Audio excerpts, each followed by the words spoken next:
चलिए, तो 15 तारीख शिफ्ट 1 के कल कुछ क्वेश्चंस किए थे और एक डीआई मतलब सॉल्व हुई थी। आज अगली डीआई सॉल्व कर रहे हैं।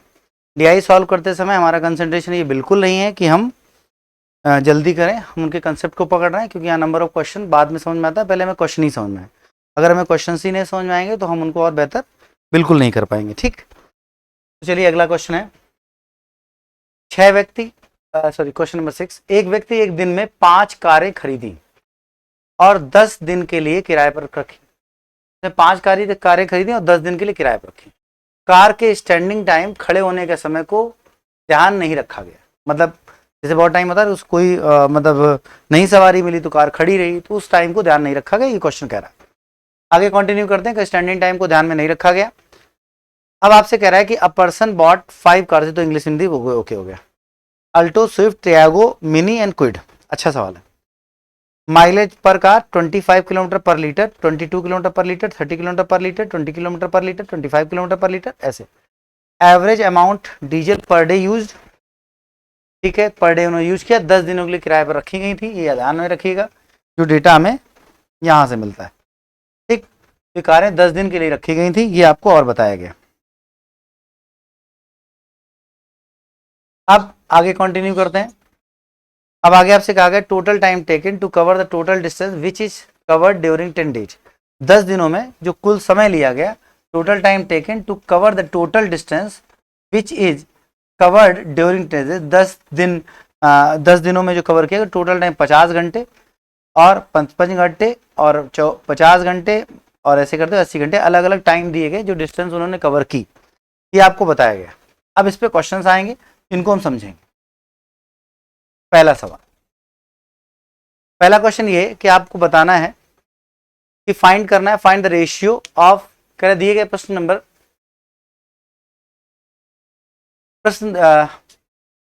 मिनी कार द्वारा दिए गए प्रश्न में 10 दिनों के दौरान मिनी कार द्वारा औसत गति से, जो भी एवरेज स्पीड थी उससे 875 किलोमीटर की यात्रा करने में गए समय, करने के लिए लिए गए समय के द्वारा 10 दिनों के दौरान कार स्विफ्ट द्वारा औसत गति से 990 किलोमीटर यात्रा को करने में लिए गए समय के अनुपात, उनके टाइम का रेशियो चाहिए। ठीक, तो अगर सोचने का प्रयास किया जाए तो आपको पता है कि कार जो आपकी मिनी कार है वो 875 किलोमीटर यात्रा करेगी उन 10 दिनों में, और जो स्विफ्ट है वो कितनी यात्रा करेगी, 990 किलोमीटर। ठीक, अब आगे आपसे कह रखा है कि उनके द्वारा उनका जो समय लिया गया उसको आपको बताना है। अब क्वेश्चन क्या कह रहा है, क्वेश्चन कह रहा है कि यहां पर डे 10 लीटर डीजल का यूज किया गया और 25 किलोमीटर पर लीटर का माइलेज था, और total time taken to cover the distance which is covered during the 10 days. 10 दिनों में ये डिस्टेंस कवर की गई। हमें तब पता चलेगा जब औसत गति पता चलेगी, तब हम टाइम निकाल पाएंगे। तो स्पीड निकालना मैंडेटरी हो गया। ये क्वेश्चन अप्रोक्सीमेशन वगैरह बात पे बहुत ज्यादा डिपेंड नहीं है, डिपेंड है कि आप क्वेश्चन को समझें। तो अगर 25 किलोमीटर प्रति लीटर का लेती है और उसने 10 लीटर डीजल कंज्यूम किया एक दिन में, अगर एक दिन में 10 लीटर डीजल कंज्यूम किया तो इसका मतलब ये हुआ कि अगर पूरे 10 दिनों का देखा जाए तो 10 दिनों में उसने कितने लीटर डीजल कंज्यूम किया होगा। कार मिनी पे बात करते हैं सीधे सीधे। कार मिनी ने 10 लीटर कितने लीटर डीजल कंज्यूम किया, 210 डेज 250 लीटर। अब 250 लीटर 20 किलोमीटर पर लीटर का माइलेज है। अगर 20 किलोमीटर पर लीटर का माइलेज है, 20 किलोमीटर पर लीटर माइलेज है, तो 20 से हम इसको डिवाइड कर दें तो आपको पता चला कि मिनी के लिए अगर हम बात कर रहे हैं तो 250 लीटर डीजल और 20 किलोमीटर पर लीटर। तो इसका मतलब ये हुआ कि अगर हम 250 लीटर में कितने 250 1 लीटर में चलते हैं 20 किलोमीटर, तो हम 250 लीटर में कितने किलोमीटर चलेंगे, 250 इंटू 20।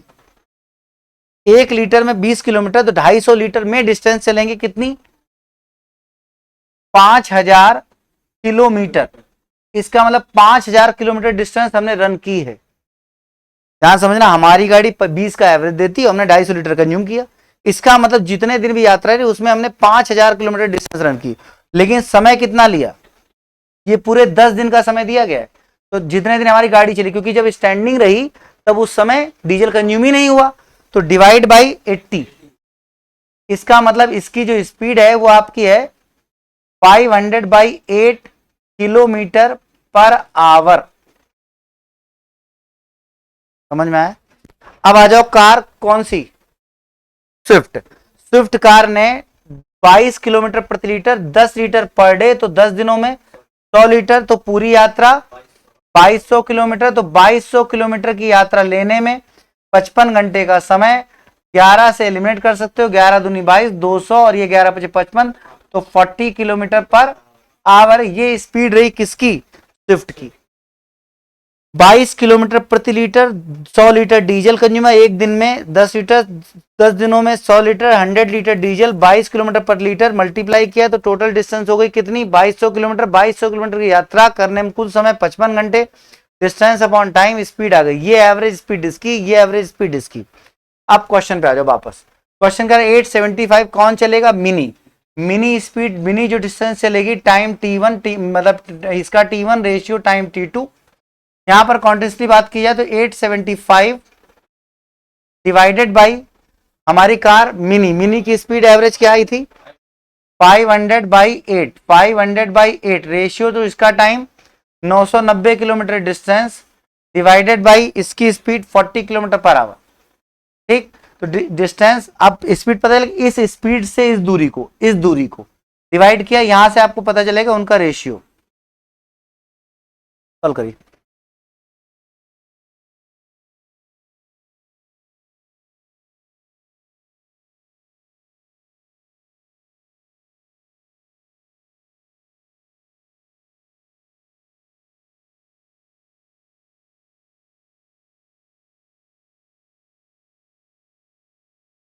सॉल्व किया, 56:99, this is the ratio of their time taken.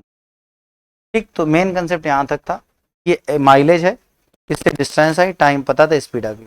Mileage है, डिस्टेंस आई, टाइम पता, डिस्टेंस आ गई। डिस्टेंस आके डिवाइड किया, स्पीड आ गई तो स्पीड से डिवाइड किया। ठीक, कोई दिक्कत समस्या? और कुछ भी नहीं, और कुछ हो ही नहीं सकता। जितना डेटा है उसके अकॉर्डिंग इतना ही हो सकता है। अगला क्वेश्चन, 10 दिनों के दौरान अल्टो और टियागो की औसत गति का अनुपात। बस खत्म। जो क्वेश्चन के पिछले क्वेश्चन का आधा हिस्सा था एवरेज स्पीड निकालना, वो इस क्वेश्चन के फाइनल हिस्से। अल्टो और टियागो की औसत गतियों का अनुपात। अल्टो पे काम किया जाए। अल्टो 25 किलोमीटर प्रति लीटर, एक दिन में 10 लीटर, तो 10 दिन में 100 लीटर, मतलब पूरी डिस्टेंस हो गई 2500। एक दिन में 1 लीटर में 25 किलोमीटर, 100 लीटर में 2500, और टाइम लगा इतना। तो अल्टो की स्पीड हो गई, अल्टो स्पीड बराबर हो गई 2500 divided by 50 hours, divided by 50 hours. ठीक, इस कंडीशन कुल मिला के अल्टो की स्पीड आ गई। रेशियो टू हमारी दूसरी गाड़ी कौन सी, टियागो बात की जाए, टियागो 30 किलोमीटर 12 घंटे लीटर, तो 30 किलोमीटर बच जाए तो यहीं पे डायरेक्ट भी लिख सकते हैं, 30 किलोमीटर 12 लीटर एक दिन में, तो 10 दिन में 120, तो 30 किलोमीटर इंटू 120, ये टोटल डिस्टेंस हो गई। और जो टोटल टाइम लिया उसने वो 50 घंटे लिया, तो 50 से डिवाइड, ये 50 से 50 एलिमिनेट हो जाएगा, ये 0 0 एलिमिनेट हो जाएगा, तो आपके सामने आ जाएगा 25:36। This is the ratio of their speeds. Answer number B. ठीक, क्योंकि उस वाले क्वेश्चन में हमें सॉल्व करके स्पीड को ले जाना था, इसलिए हम सॉल्व की थी। यहाँ पर स्पीड का रेशियो ही चाहिए था, तो हमने पहले लिखा, सॉल्व यही किया, क्योंकि देखिए एलिमिनेशन हो गया, पता लगा हम सॉल्व कर रहे थे, कैलकुलेशन बढ़ाए। कंपटीशन के स्टूडेंट की हमेशा एक आदत होनी चाहिए, क्यों कैलकुलेशन आखिरी स्टेप तक वेट करें कि हम कब करें, करनी जरूरी है, बट ऐसा नहीं शुरू हो गए तो दिक्कत आई। समझ में आ गया? अगला क्वेश्चन देखो, नेक्स्ट क्वेश्चन। अल्टो और क्विड के लिए 10 दिनों के दौरान अपनी औसत गति की समान गति से एक दूसरे की ओर यात्रा कर रहे हैं। मिलने के बाद एक दूसरे के शुरुआती बिंदु तक पहुंचे। After meeting, speed distance time को मिला दिया। मिलने के बाद, ये शुरू के दोनों मिलने के बाद यात्रा कर रहे हैं, शुरुआती बिंदु की ओर यात्रा कर रहे हैं। यदि शुरू के दोनों कारों के बीच की दूरी 2300 किलोमीटर हो, तो अल्टो तथा टियागो एक दूसरे से मिलने के बाद अपने गंतव्य स्थान पर पहुंचने में लगने वाले समय का अंतर ज्ञात कीजिए। क्वेश्चन कई लेवल मूव करे। पहले आप निकालोगे स्पीड, तभी उनको चला पाओगे, फिर मिलाओगे और मिलने के बाद की स्थिति आएगी। अब मिलने के बाद के अगर समय चाहिए तो उसके लिए हमें उसी स्थिति को मॉनिटर करना पड़ेगा। सबसे पहले अल्टो और क्विड। अल्टो को अगर देखेंगे तो अल्टो हमारे सामने एक दिन में 10 लीटर, तो 10 दिन में 100 लीटर, 2500 किलोमीटर डिस्टेंस चलेगी, और 50 घंटे में चलेगी तो आपके सामने आ गया 50 किलोमीटर पर आवर, ये इसकी स्पीड हो गई एवरेज। और क्विड की बात करें तो क्विड की स्थिति है 25, एक दिन में 20 लीटर, 10 दिन में 200 लीटर, मल्टीप्लाई किया तो हो जाएगा 25 इंटू 200, ये हो गई डिस्टेंस, और टाइम 100 घंटे, 100 से डिवाइड किया तो वो भी आ गया 50 किलोमीटर पर आवर। तो दोनों की स्पीड कितनी हो गई? 50 किलोमीटर पर आवर। ठीक, अब आपसे पूछा गया मिलने के बाद, देखो क्वेश्चन की गहराई, अगर इसी डिस्टेंस पर मान लो ये पॉइंट आपका M है और ये पॉइंट N है, यहां स्पीड डिस्टेंस टाइम का लॉजिक, यहां से गाड़ी चलती है S1, यहां से गाड़ी चलती है S2, S1 और S2 चलें, जिसकी स्पीड ज्यादा होगी वो, मान लो इसकी स्पीड मान लो ये ज्यादा है या जो भी है, ये इनका मीटिंग पॉइंट हो जाएगा। जब मीटिंग पॉइंट पर मिलेंगे तो मीटिंग पॉइंट जब वो दोनों मीटिंग पॉइंट पर मिलेंगे तो मिलते समय क्या होगा कि इसने पहले जो यात्रा यहां की होगी, ये वाली, ये मान लो टाइम t है, और ये आपकी यात्रा इसने की है यहां से यहां तक, ये भी t है, तो मिलने से पहले दोनों को समान समय मिलेगा। तो ये दूरी चली जाएगी S1 इंटू टी, और ये दूरी हो जाएगी S2 इंटू टी, लेकिन मिलने के बाद ये चलेगी S1 से और ये दूरी चली जाएगी S2 से। अगर इसका टाइम T1, मतलब यहां से जब टाइम निकलता है तो T1 निकलता है, मिलने के बाद ये टाइम निकलता है T2। ठीक, इसको अपॉन करते तो एक फॉर्मूला प्रूव होता है S1 अपॉन T2.T1। ठीक, तो वो जरूरत यहां नहीं है, तो T1 T2 जो है वो टाइम निकलते और वो हमसे पूछे जाते। लेकिन क्योंकि S1 और S2 ही बराबर है और T और T ऑलरेडी बराबर है, तो S1 S2 बराबर है, तो क्या T1 T2 इक्वल नहीं आ जाएंगे? हाँ, यही बात तुरंत आप बताएं, चूंकि S1 बराबर अगर S2 हो जाए तो फिर T1 बराबर T2 होगा। मिलने के पहले उनको समान समय मिलेंगे, एक साथ चले एक साथ मिले, तो मिलने के पहले समान समय मिलेगा, ये दूरी इतनी चलेगा, ये दूरी इतनी चलेगा। मिलने के बाद ये वाली जो दूरी पहले इसने चली होगी वो ये चलेगा, और जो ये दूरी इसने पहले चली होगी वो ये चलेगा। इसका टाइम बाद वाला T1, इसका टाइम ये चला S2 चला तो T2, और इसका टाइम मान लिया ये T1। ठीक है, ये S1 से चलेगा तो T1 टाइम, इसको टाइम लगे इधर T1, और इसको बाद में टाइम लगे T2 मिलने के बाद। लेकिन अगर S1 S2 बराबर, तो S1 S2 जैसे बराबर करो तो T1 बार T2 आ जाएगा। बात आप समझ रहे हैं? तो यहां से कंसेप्ट पकड़ा, अगर ऐसा ना होता तो हम यहां पर S1 S2 रखते और T1 T2 निकल आते। ठीक, तो यहां पर देखो क्वेश्चन पे वापस आओ। दौरान 10 की औसत गति से एक दूसरे की ओर मिलने के बाद एक दूसरे के शुरुआती बिंदु की ओर यात्रा करते हैं। यदि शुरू के दोनों कारों के बीच की 2300 किलोमीटर हो तो अल्टो और टियागो एक दूसरे से मिलने के बाद अपने गंतव्य स्थान पर पहुंचने में लगने वाले समय का अंतर, क्योंकि अल्टो टियागो का समय का अंतर स्पीड सेम आ गई, इसलिए मिलने के बाद वो समान समय लेंगी। मिलने भाई S1 S2 बराबर है तो जितना पहले समय लगा होगा उतना बाद में लग जाएगा। भाई दो अगर गाड़ियां जिनकी स्पीड बराबर है चलाई जाए, है ना, तो जितनी ये चलेगी उतनी ये चलेगी, तो जब बराबर दूरियां चलेंगी तो बाद में बराबर चल लेंगी, तो मिलने के बाद भी अपने गंतव्य पर पहुंचने में समान समय लेंगी। ठीक, तो T1 T2 आपस में क्या आएंगे? बराबर, और मिलने के बाद के समय का अंतर पूछा गया जो कि 0 होगा। आप चाहें तो रख भी दें 50, से कोई फायदा मिलेगा नहीं, 2300 किसी काम का नहीं। ठीक, ये इस क्वेश्चन का बेस है, क्योंकि आपका T1 T2 बराबर आ गया 50-50, इसलिए मिलने के बाद के समय का अंतर नहीं होगा, बशर्ते उन्होंने यात्रा एक साथ स्टार्ट की हो। अलग अलग यात्रा की शुरू की होती तो वो आपको समय बताता। क्लियर? बढ़े आगे। नेक्स्ट क्वेश्चन, यदि सभी कारों द्वारा 10 दिनों में तय की गई दूरी, कार ए और कार बी द्वारा 150 और 300 घंटों में तय की गई दूरी, यदि सभी कारों द्वारा 10 दिनों में तय की गई कुल दूरी कार ए और कार बी द्वारा क्रमशः 150 घंटे और 300 घंटों में तय की गई है, तो कार ए और कार बी की औसत चाल के बीच अंतर ज्ञात करो। क्वेश्चन कह रहा है सभी कारों द्वारा 10 दिनों में तय की गई दूरी कार ए और कार बी द्वारा 150 घंटे और 300 घंटे में रन की गई। मतलब जो पूरी डिस्टेंस सभी कारों ने रन की है उस पूरी डिस्टेंस को कार ए और कार बी ने रन की। कार ए और कार बी की चालों का अंतर ज्ञात करना है। तो भैया चालें तब निकलेंगी जब डिस्टेंस और टाइम चाहिए हो, तो डिस्टेंस टाइम तो ऑलरेडी बता रखा है, हमें क्या चाहिए? डिस्टेंस। डिस्टेंस से अगर पता चल जाए तो हम टाइम निकालें। डिस्टेंस क्या? सभी कारों की दूरी। सभी कारों की दूरी 25, अभी हमने कई बार अलग अलग निकाला, एक दिन में 10 लीटर, 10 दिन में 100 लीटर, इसकी पूरी डिस्टेंस 2500 km। इसकी पूरी डिस्टेंस 10 दिनों में 10 लीटर, 100 लीटर, एक दिन 1 लीटर में 22 किलोमीटर, 100 लीटर में 2200 km। फिर देखो 30 किलोमीटर प्रति लीटर और 12 एक दिन में तो इंटू 10, तो कितना हो गया 3600 किलोमीटर। ये 3600 किलोमीटर डिस्टेंस रन करके आई है। 1 लीटर में 20 किलोमीटर, 25 लीटर एक दिन में 250 लीटर, तो टोटल डिस्टेंस 5000 km।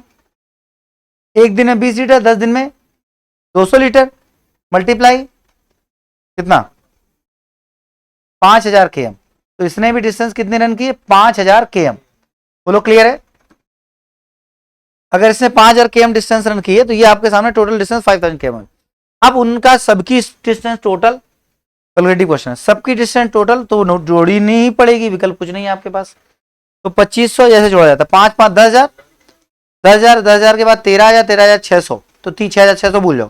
13 15, 15 और 2 17, 17 और इसमें 5 2 7 और 6 13, 18,300, बस 18,300 km की डिस्टेंस है। तो इस डिस्टेंस को 18,300 km की डिस्टेंस को, इतने किलोमीटर की डिस्टेंस को जो ऐसे होगा एक ही चाल वो निकालनी, तो इसका समय कितना है 150 घंटे, और इसका समय कितना है 300 घंटे।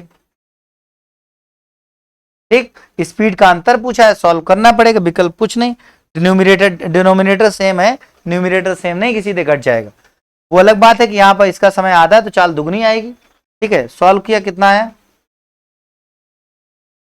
366 किलोमीटर पर आवर। अरे बोलो, और इसकी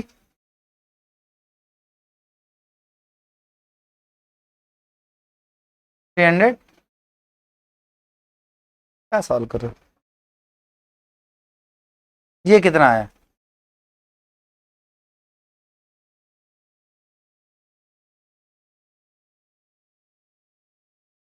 वो भी कर सकते हैं लेकिन है। हाँ वही कह रहे हैं 122 किलोमीटर पर आवर, और ये कितनी आई 61 किलोमीटर पर आवर। ठीक, इनका अंतर पूछा गया, आंसर इज 61 ही आएगा फिलहाल तो। सभी कारों द्वारा 10 दिनों में तय की गई दूरी कार ए तथा कार बी द्वारा क्रम से 150 घंटे और 103 घंटे में तय की जाती है। ठीक, उनकी चालों का अंतर एक बार कैलकुलेशन यहाँ चेक कर लीजिए, बात खत्म हो जाएगी, बाकी लॉजिक पूरा वही है।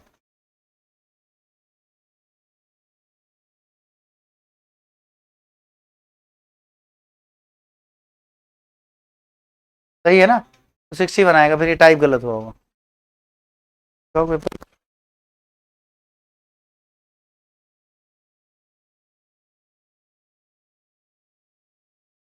ये ऑप्शन बी जो 67 लिखा है वो 61 है एक्चुअल पेपर में। ठीक है,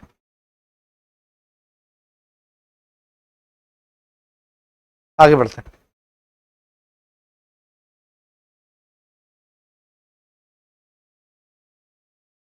10 दिनों के दौरान टियागो और मिनी द्वारा तय की गई दूरी कुल दूरी का अनुपात, बस तो क्वेश्चन ही बेकार हो गया।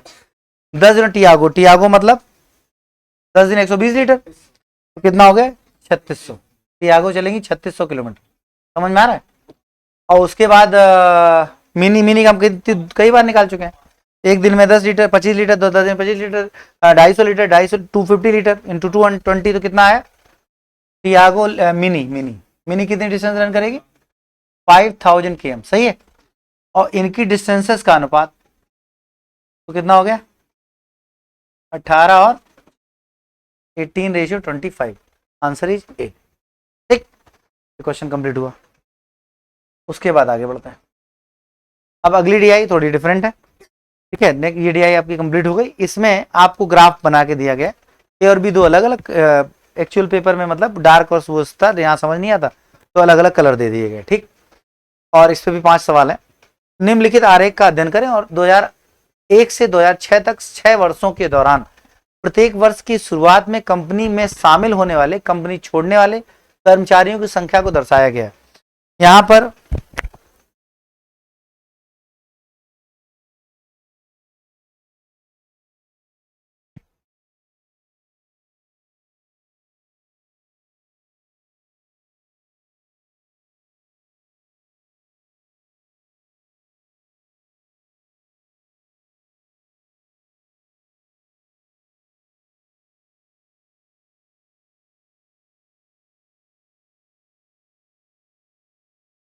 प्रॉब्लम ये है कि कौन कंपनी छोड़ रहा है और कौन कंपनी ज्वाइन कर रहा है, क्योंकि यहाँ पता ही नहीं है। ठीक है, चलो फिलहाल मैं ये मान लेता हूँ कि ये जो ब्लू वाली लाइन है, ठीक है, ये ब्लू वाली लाइन, ठीक, ये कंपनी ज्वाइन कर रहा है। ठीक है, अगर आंसर आ जाएगा तो फिर आगे सारे क्वेश्चन पे यही इंप्लीमेंटेशन रखेंगे। और ये येलो वाली लाइन है, इसको हम दूसरी लाइन मान लेते हैं। ये आपकी येलो वाली जो लाइन है वो आपकी कंपनी छोड़ने वाले, मतलब ये लेफ्ट करते हैं। ठीक है, अब इस पे क्वेश्चन स्टार्ट करते हैं, देखा जाएगा। लॉजिक पकड़ में आपको आ जाए बस पर्याप्त। ठीक है, एक्चुअल पेपर में भी शायद ये क्लियर नहीं रही होगी, इसे बाकी कोई समस्या नहीं है। अगर हो सकता है टाइपिंग एरर हो, वापस आओ है। तो कंसंट्रेशन बनाओ, ज्वाइन करना छोड़ना बड़ा सरल है।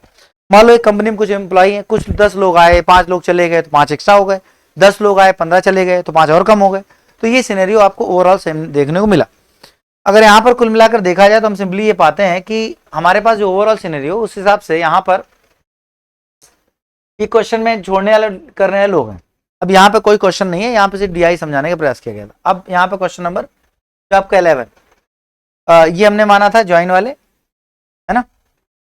ब्लू वाली लाइन को हमने क्या माना था कि दे आर ज्वाइनिंग, वो ज्वाइन कर रहे हैं। और येलो वाली लाइन को हमने मान लिया था कि दे आर लेफ्टिंग, वो आपके लेफ्ट कर रहे हैं। ये ओवरऑल सिनेरियो। अगर यहाँ पर कुल मिलाकर देखा है तो कंपनी 2003 में दौरान, सन 2000 है, 2000 में कंपनी में के एम्प्लॉय कितने, 5000 कंपनी के पास एम्प्लॉय है 2000 में। 2000 मतलब जहां से डेटा स्टार्ट हो उससे एक साल पहले, सन 2000।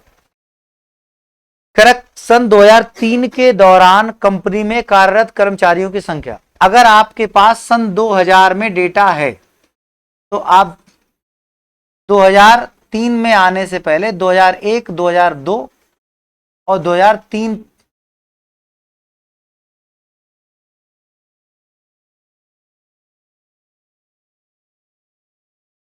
सन 2000, 2001, 2002 एंड 2003, इस तरह अलग अलग स्थिति। 2003 में कंपनी एम्प्लॉय की संख्या क्या थी, ये पूछा गया। तो 2003 में जो लोग आ गए, जो लोग चले गए, वो कंसीडरेबल होंगे।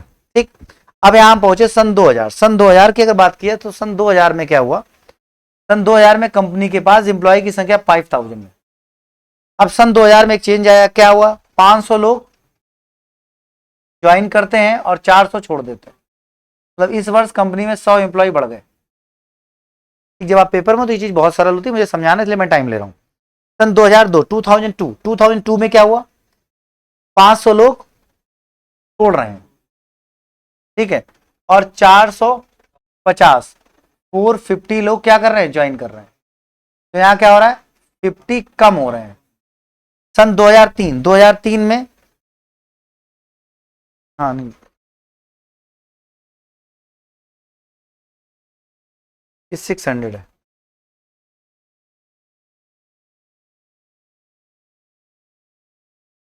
यहां पर 450, 600 छोड़ रहे हैं, तो 2 ना, और ये हुआ। और यहां पर 600 लोग, ये भी है, और नीचे वाला है 550। ठीक है, 550। तो यहां पर कुल मिलाकर देखा है तो यहां पर 600 लोग छोड़ रहे हैं और 550 लोग नहीं। हमारी पीली लाइन जो है लेफ्ट है ना, 600 ज्वाइन कर रहे हैं और 550 छोड़ रहे हैं। ये आप कहेंगे प्लस के 50। ठीक, तो कुल मिला के या 150, कुल मिला के ये दोनों मिला लिए जाए तो -100 और ये +100। ठीक, मतलब ये खत्म। मतलब सन 2003 में कम टोटल देखा है तो 2000, 5000 के 5000 एम्प्लॉय बने रहेंगे, कोई फर्क नहीं पड़ेगा। ठीक है, ये आपका आंसर। तो अभी फिलहाल तो आंसर इसमें मिल गया। इसका मतलब हम लोगों ने सही रख लिया है, ब्लू वाली लाइन ज्वाइन करने वाली मान ली और येलो वाली लाइन को हमने लेफ्ट करने वाला मान लिया। ठीक, आगे बढ़ते हैं, अगले क्वेश्चन की तरफ बढ़ते हैं। तो नेक्स्ट क्वेश्चन है आपका इसी पे। तो सन 2003 में कंपनी में काम करने वाले कर्मचारियों की संख्या 2006 में कंपनी में काम करने वाली संख्या क्या का लगभग कितना %। अभी उसी तरीके से जैसे हम 2003 में पहुंचे थे, 2003 तक तो आप पहुंच ही चुके हैं। 2003 तक पिछले सवाल में आप पहुंच चुके हैं, क्योंकि 2003 तक आप पिछले सवाल में पहुंच चुके हैं। तो सबसे पहले हम ये मान लें कि यहाँ तक आप पहुंच चुके हैं, तो ये आपके 5000 एम्प्लॉय मेंटेन थे। लास्ट क्वेश्चन इसी डीआई पे था। तो अब 2004 में क्या हो रहा है, ये आपका 700 है, ये आपका 500 है। तो क्या हो रहा है, ब्लू वाली लाइन हमारी है ना, तो ये आपके ज्वाइनिंग है, ये आपके माइनस। और सन 2005 में ये आपके ये वाले 600 लिखा है जो कि माइनस होगा, और ये आपके 550 लिखा है जो कि प्लस होगा। सन 2006 में ये आपका ब्लू वाला प्लस 700 लिखा हुआ है, और ये वाला 650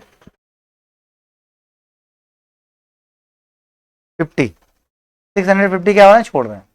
ठीक, समझ गए। तो यहां पर देखा है तो सन 2004 में क्या हो रहा है, प्लस 200 हो रहा है। सन 2005 में क्या हो रहा है, माइनस 100 हो रहा है। सन 2000 प्लस 50 हो रहा है। तो कुल मिला के अगर सन 2006 में पहुंचेंगे तो यहाँ पर ही -50 -50 150, तो आपका हो जाएगा 5150। सही है, तो बोलो सन 2006 में यहां से देखो 5000 तो 2003 में, तो 4 में 200 बढ़े लेकिन 100 घटे, तो 100 प्लस तो 50 और प्लस, तो 150 प्लस हो जाएंगे, तो हो जाएगा 5150 एम्प्लॉय हो जाएंगे सन 2006 में।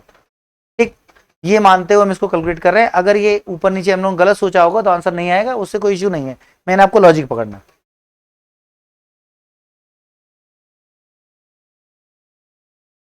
2004 में 500 ही है, 2005 में बस यही सही प्रिंट होना चाहिए ना, मतलब क्लियर होना चाहिए। ये अगर आपका 550 है तो 550 अगर यहाँ ज्वाइन करें तो ये आपका -50 हो जाएगा, तो ये आपका प्लस 200 हो जाएगा, तो 5200 हो जाएंगे। ठीक है, वो तो डेटा का इशू है। इसका मतलब सन 2006 में कंपनी के 5200 एम्प्लॉय हो जाएंगे। अब आपसे कह रहा है कि बताओ कि 2006 में कंपनी में काम करने वाले कर्मचारियों की संख्या लगभग कितना प्रतिशत थी। सन 2003 में काम करने वाले कर्मचारियों की संख्या 2006 में काम करने वाले कर्मचारियों की संख्या का, तो 2006 बेस बनेगा।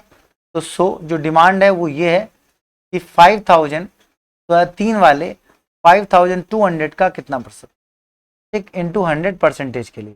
अब देखो उधर से देखना पड़ेगा, कल की क्लास हमने समझाया था, हमें कहां से देखना पड़ेगा, उधर से।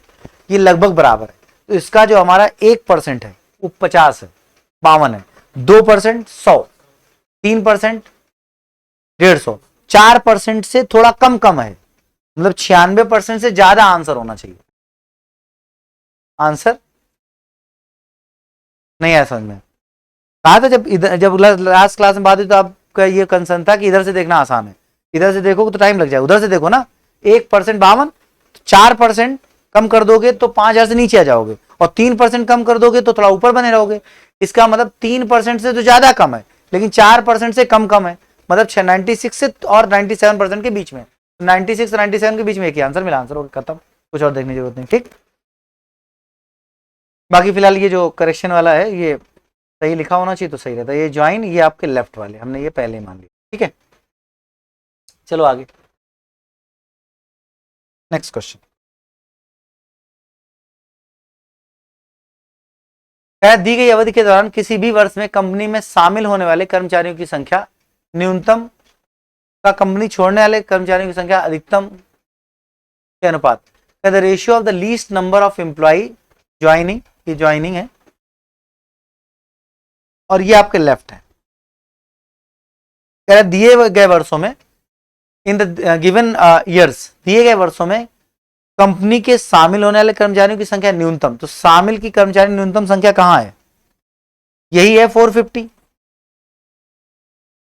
यही वाला दूसरा फिगर 450 कह रहा है किसी भी वर्ष में कंपनी शामिल होने वाले कर्मचारियों की संख्या न्यूनतम, तो न्यूनतम कहां है 450 2002 में, और कंपनी छोड़ने वाले कर्मचारियों की संख्या अधिकतम, तो ये आपका 700 है कि नहीं, ये 700, यहां भी 700।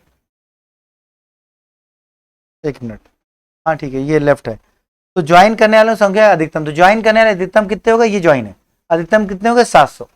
ज्वाइन करने वाले हमें कौन से, न्यूनतम, तो ज्वाइन करने वाले न्यूनतम हमें मिल रहे हैं ये 500, ये 450, ये बढ़ते जा रहे हैं 550, और ये तो न्यूनतम तो 450 मिल रहे हैं। ठीक, अब लेफ्ट वाले मैक्सिमम, तो लेफ्ट वाले मैक्सिमम 600 में, फिगर यहां दिख रहा है ये, तो लेफ्ट वाले मैक्सिमम 600 है, और यहां लेफ्ट वाले कितने हैं 650 है, तो लेफ्ट वाले 650 है, तो लेफ्ट वाले मैक्सिमम कहां है, ये है 650, लेफ्ट वाला मैक्सिमम 2006 में 650 है, और ज्वाइन वाले मिनिमम 2002 में 450 है। ठीक, तो यहाँ थोड़ा सा आपको दिख रहा होगा, क्लियर है? नहीं दिख रहा तो मैं जो लिख रहा हूँ देखो।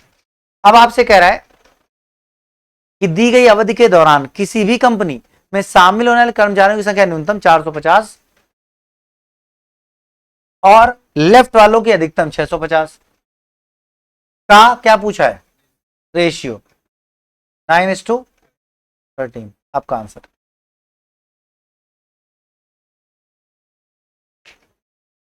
ठीक, चलो आगे बढ़ो। Next question. किसी भी वर्ष पिछले वर्ष की तुलना में कंपनी छोड़ने वाले कर्मचारियों की संख्या में प्रतिशत वृद्धि या कमी अधिकतम।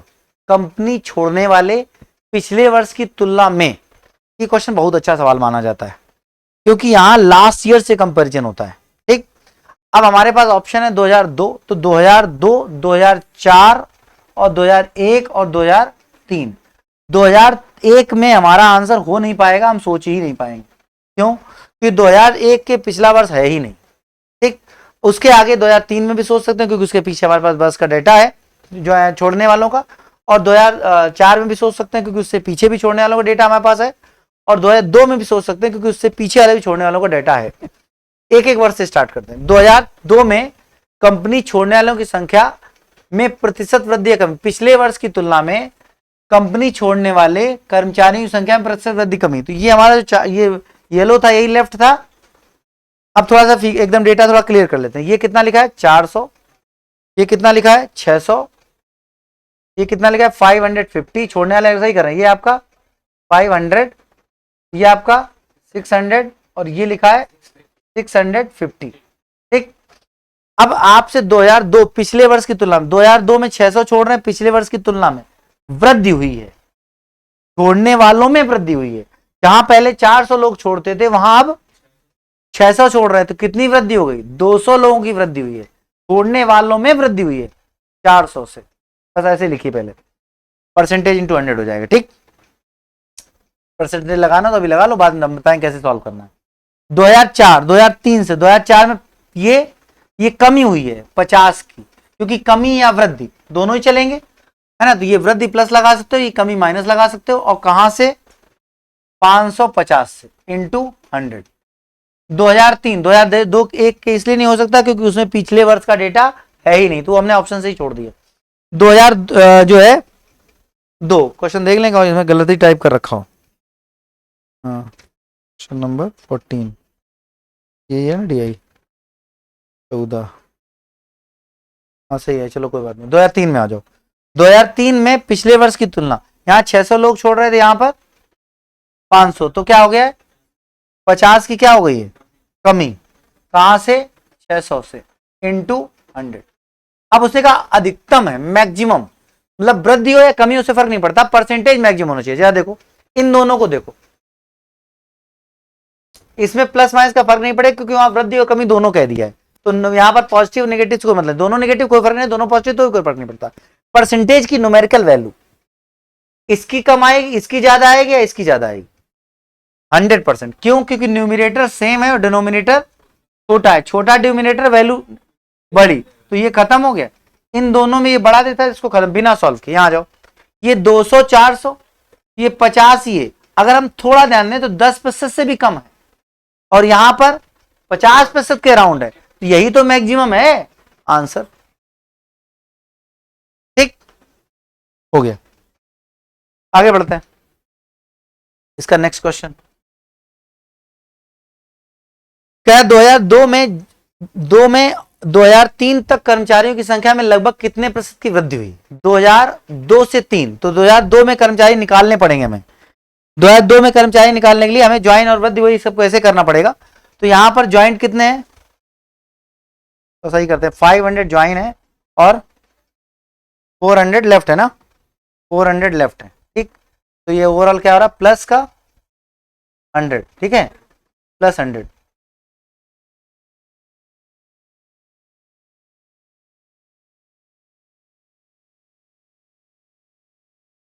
तो उसके यहां आ जाओ। यहां पर दूसरे वाले में क्या है? 600 ज्वाइन है, सॉरी 600 लेफ्ट है और 450 ज्वाइन है। -150, ठीक। उसके बाद 2000, बस 2002 ही का देखना ना, 2002 से 2003, तो 2003 में कितना ज्वाइन है, 600 ज्वाइन है ना, 600 लिखा, और ये 550 लेफ्ट है, तो ये क्या हो गया +50, ठीक। अब देखो हमारे पास कर्मचारी यहां से स्टार्ट होते 5000 इनिशियली, ठीक। अब 5000 एम्प्लॉय अगर स्टार्ट हुए थे तो 5000 में यहां पर 500 + 100, तो क्या हो गया ये, और ये 150 माइनस, तो 2002 में अगर एम्प्लॉय हम देख रहे होंगे तो 50 हमें कम हो गए, तो आपका होगा 4950, फिर यहां पर फिर से 50 बढ़ गए, तो यहां पर फिर से हो गए 5000, ठीक। अब क्वेश्चन कह रहा है 2002 से 2003 में कर्मचारियों में वृद्धि, तो वृद्धि कितने की, 50 की वृद्धि, कहां से, 4950 से, और इंटू 100, तो इसका 1% से कम है, 1% से ज्यादा, और भी लगभग कह दिया है, तो 2%, 3-4% की तो जगह ही नहीं है, 1%, तो बस 1% पॉइंट समथिंग आएगा, क्योंकि 1% 49.5 होगा, तो 1% से थोड़ा ज्यादा, बट लगभग कह दिया तो 1% आंसर हो जाएगा, ठीक। तो ये क्वेश्चन कंप्लीट, तो ये डीआई कंप्लीट हुई आपकी, बस खत्म।